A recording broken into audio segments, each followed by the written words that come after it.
দর্শক, এইমাত্র ভূমিকম্প হয়েছে। যখন খবরটা পড়ছিলাম শুক্রবার 21শে নভেম্বর 2025 আজ সকালে একটি শক্তিশালী ভূমিকম্পে কেঁপে উঠেছে রাজধানী ঢাকাসহ বাংলাদেশের বিস্তীর্ণ অঞ্চল।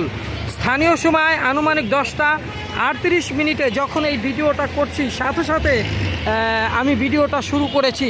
দেখুন, মানুষজন রাস্তাঘাটে নেমে আসছে অলরেডি, এবং এই ভূমিকম্পের তীব্রতায় রাজধানী ঢাকা এবং দেশের অন্যান্য স্থানে আতঙ্ক ছড়িয়ে পড়ে। বহু মানুষ ঘর ও কর্মস্থল ছেড়ে নিচে নেমে আসে এবং প্রাথমিকভাবে কয়েকটি সংবাদ মাধ্যম ভয়াবহ ভূমিকম্প বলে উল্লেখ করেছে।